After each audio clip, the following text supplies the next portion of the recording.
Hello welcome back to my channel. ഇന്ന് ഞാൻ വന്നിട്ടുള്ളത് പെർഫെക്റ്റ് ആയിട്ടുള്ള ഒരു കലത്തപ്പത്തിൻ്റെ റെസിപ്പിയുമായിട്ടാണ് കേട്ടോ. കുക്കർ വെച്ചിട്ടാണ് ഞാൻ ഈ കലത്തപ്പം തയ്യാറാക്കിയിട്ടുള്ളത്. കലത്തപ്പം തയ്യാറാക്കിയിട്ട് ശരിയാവാത്തവർക്ക് വേണ്ടിയിട്ടുള്ള ഒരു ചെറിയ ട്രിക്ക് കൂടി ഞാൻ ഈ ഒരു വീഡിയോയിൽ ഉൾപ്പെടുത്തിയിട്ടുണ്ട് കേട്ടോ. അപ്പോൾ എല്ലാവരും വീഡിയോ സ്കിപ്പ് ചെയ്യാതെ മുഴുവനായിട്ട് കാണുക. വീഡിയോ ഇഷ്ടമായാലും ഒന്ന് ലൈക്ക് ചെയ്യുക, ഷെയർ ചെയ്യുക, അതുപോലെ തന്നെ സബ്സ്ക്രൈബ് ചെയ്യാത്തവരൊന്ന് സബ്സ്ക്രൈബ് ചെയ്യുക. അതോടൊപ്പം ആ കുഞ്ഞു ബെല്ലേക്കൺ കൂടി ഒന്ന് എനേബിൾ ചെയ്യാം. അപ്പോൾ എങ്ങനെയാണ് ഈ പെർഫെക്റ്റ് ആയിട്ടുള്ള ഈ കലത്തപ്പം തയ്യാറാക്കുന്നതെന്ന് നോക്കാം.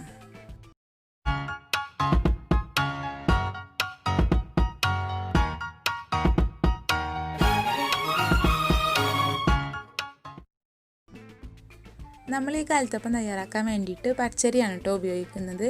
അപ്പോൾ ഞാനിവിടെ ഒരു കപ്പ് പച്ചരി ഒരു 3-4 മണിക്കൂർ വെള്ളത്തിലിട്ട് നന്നായിട്ടൊന്ന് കുതിർത്തെടുത്തിട്ടുണ്ടായിരുന്നു. ഇനി നമുക്കൊരു മിക്സിയുടെ ജാറെടുത്ത് അതിലേക്ക് അരി ഇട്ട് കൊടുക്കാം.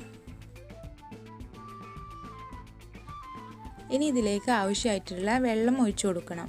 ഇതുപോലെ അരി മൂടി നിൽക്കുന്ന രീതിയിൽ നമ്മൾ വെള്ളം ഒഴിച്ചു കൊടുക്കുക. ഇനി ഇതിലേക്ക് ഒരു 1/4 കപ്പ് ചോറ് കൂടി ചേർത്ത് കൊടുത്തിട്ട് നല്ലപോലെ നമുക്കിതൊന്ന് അരച്ചെടുക്കാം. അങ്ങനെ ഞാനിത് നല്ല ഫൈനായിട്ട് നല്ല പോലെ ഒന്ന് അരച്ചെടുത്തിട്ടുണ്ട് കേട്ടോ. ഇനി ഇത് നമുക്കൊരു ബൗളിലേക്ക് ഒഴിച്ചു കൊടുക്കാം.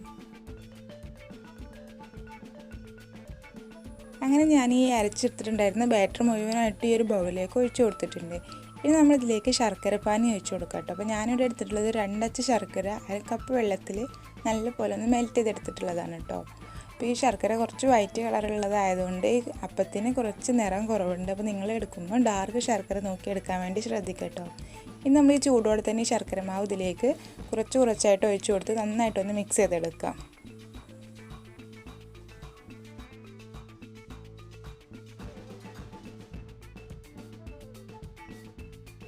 അങ്ങനെ ഞാൻ ശർക്കരപ്പാനി മുഴുവനായിട്ട് ഇതിലേക്ക് ഒഴിച്ച് നന്നായിട്ടൊന്ന് മിക്സ് ചെയ്തെടുത്തിട്ടുണ്ട് കേട്ടോ. അപ്പോൾ ഇതുപോലെ നമ്മൾ ഒഴിക്കുന്ന സമയത്ത് ഇതുപോലെ പിരിഞ്ഞ് വരുന്നുണ്ടെങ്കിൽ നമ്മുടെ ഈ ബാറ്റർ നല്ല കറക്റ്റ് കൺസിസ്റ്റൻസി ആയിട്ടുണ്ട്. നമ്മുടെ കലത്തപ്പം നല്ല പെർഫെക്റ്റ് ആയിട്ട് തന്നെ കിട്ടും. അപ്പോൾ ഇതൊന്ന് ചെക്ക് ചെയ്ത് നോക്കുക, കലത്തപ്പം ശരിയാകാത്തവർ കേട്ടോ. അപ്പോൾ ഇതൊന്ന് നോക്കിയിട്ട് ഇതുപോലെ ഒന്ന് ചെയ്ത് നോക്കുക. അപ്പോൾ നിങ്ങളുടെ കലത്തപ്പം എന്തായാലും പെർഫെക്റ്റ് ആയിരിക്കും. അപ്പോൾ ഇത് നല്ല കറക്റ്റ് കൺസിസ്റ്റൻസി ആയിട്ടുണ്ട്. ഇനി നമ്മളിതിലേക്ക് ചേർത്ത് കൊടുക്കുന്നത് ഉപ്പാണ് കേട്ടോ. മധുരം ബാലൻസ് ചെയ്യാൻ വേണ്ടിയിട്ട് ഒരു നുള്ളു ഉപ്പ് ഇട്ട് കൊടുക്കുക. അതുപോലെ തന്നെ ഒരു നുള്ളു ബേക്കിംഗ് സോഡ കൂടി ചേർത്ത് കൊടുക്കുക. എന്നിട്ട് നല്ലപോലെ ഒന്ന് മിക്സ് ചെയ്തെടുക്കുക. നമ്മുടെ ഈ ഒരു കലത്തപ്പത്തിന് നല്ലൊരു ടേസ്റ്റും അതുപോലെ തന്നെ നല്ലൊരു ഫ്ലേവറും കിട്ടാൻ വേണ്ടിയിട്ട് ഏലക്കാപ്പൊടി ചേർത്ത് കൊടുക്കുക കേട്ടോ. അപ്പോൾ ഞാനിവിടെ എടുത്തിട്ടുള്ളത് 1/2 ടീസ്പൂൺ ഏലക്കാപ്പൊടിയാണ്. ഇനി നമ്മുടെ കയ്യിൽ എള്ളുണ്ടെങ്കിൽ അതുകൂടി ചേർത്ത് കൊടുക്കുക കേട്ടോ. അപ്പോൾ ഞാനിവിടെ ചേർത്ത് കൊടുത്തിട്ടുണ്ട്, ഇത് ഓപ്ഷണലാണ് കേട്ടോ. ഇത് നന്നായിട്ട് ഇതൊന്ന് മിക്സ് ചെയ്തെടുക്കുക.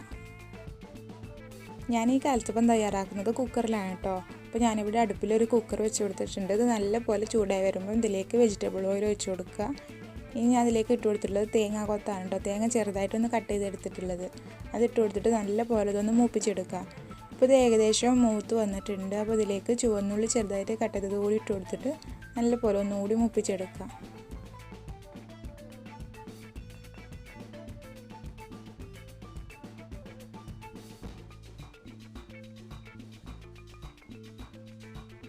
ഇപ്പോൾ നമ്മുടെ ചുവന്നുള്ളിയും തേങ്ങയൊക്കെ നല്ലതുപോലെ മൂത്ത് വന്നിട്ടുണ്ട് കേട്ടോ. നല്ലൊരു സ്മെല്ലാണ് ഈ ഒരു സമയത്ത്.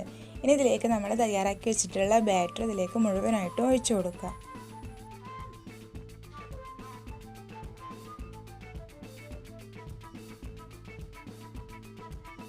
അങ്ങനെ നമ്മുടെ കലത്തപ്പത്തിനുള്ള ബാറ്റർ ഞാൻ മുഴുവനായിട്ടും ഈ ഒരു കുക്കറിലേക്ക് ഒഴിച്ചു കൊടുത്തിട്ടുണ്ട് കേട്ടോ. പിന്നെ 2-3 മിനിറ്റ് നമുക്കൊന്ന് ഹൈ ഫ്ലെയിമിൽ ഇട്ട് കൊടുക്കുക. ഇതെന്തിനാന്ന് വെച്ചിട്ടുണ്ടെങ്കിൽ സൈഡ് ഭാഗങ്ങളൊക്കെ ചെറുതായിട്ടൊന്ന് കുക്കാവാൻ വേണ്ടിയിട്ടാണ് കേട്ടോ. സൈഡ് ഭാഗങ്ങളൊക്കെ ഒന്ന് കുക്കായി വരുന്ന സമയത്ത് നമുക്കിതൊരു ലോ ഫ്ലെയിമിൽ ഇട്ടിട്ട് ഒരു 10 മിനിറ്റ് ഒന്ന് കുക്ക് ചെയ്തെടുക്കണം. ഇപ്പോൾ ഏകദേശം 10 മിനിറ്റ് ഒക്കെ ആയിട്ടുണ്ട് കേട്ടോ. അപ്പോൾ നമ്മുടെ കലത്തപ്പം ഇവിടെ റെഡി ആയിട്ടുണ്ട്. ഇത് ചെക്ക് ചെയ്ത് നോക്കാം നമുക്കൊന്ന് കുക്കായിട്ടുണ്ടോ. അപ്പോൾ സ്റ്റിക്കൊക്കെ വെച്ചിട്ട് നമുക്കൊന്ന് നോക്കിയാൽ അറിയാൻ പറ്റും നല്ല അടിപൊളിയായിട്ട് തന്നെ കുക്കായിട്ടുണ്ട്. നമുക്കത് വീണ്ടും ഒന്ന് മൂടി വെച്ച് കൊടുക്കുക. എന്നിട്ട് ഒരു 10 മിനിറ്റ് കൂടി നിന്ന് ചൂടാറാൻ വേണ്ടി ഒന്ന് മാറ്റി വെക്കാം. അതിന് ശേഷമാണ് നമ്മളത് തുറന്നെടുക്കുന്നത് കേട്ടോ. അങ്ങനെ ഒരു കലത്തപ്പം നല്ലപോലെ ചൂടായതിന് ശേഷം ഞാൻ പുറത്തേക്ക് എടുത്തിട്ടൊന്ന് കട്ട് ചെയ്ത് എടുത്തിട്ടുണ്ട് കേട്ടോ. നല്ല പെർഫെക്റ്റ് ആയിട്ട് തന്നെ കിട്ടിയിട്ടുണ്ട്. അപ്പോൾ എല്ലാവരും ഇതൊന്ന് ട്രൈ ചെയ്ത് നോക്കട്ടെ. നല്ല അടിപൊളിയായിട്ടുള്ള ഒരു കലത്തപ്പമാണ്. അപ്പോൾ എല്ലാവരും ഇതൊന്ന് ട്രൈ ചെയ്ത് നോക്കുക. എന്നിട്ട് നിങ്ങളുടെ ഫീഡ്ബാക്ക് ഒക്കെ കമൻറ്റായിട്ട് അറിയിക്കുക കേട്ടോ. വീഡിയോ ഇഷ്ടമായിട്ടുണ്ടെങ്കിൽ ഒന്ന് ലൈക്ക് ചെയ്യുക, അതുപോലെ തന്നെ ഷെയർ ചെയ്യുക. സബ്സ്ക്രൈബ് ചെയ്യാതെ കാണുന്നവരൊന്ന് സബ്സ്ക്രൈബ് ചെയ്ത് സപ്പോർട്ട് ചെയ്യുക കേട്ടോ.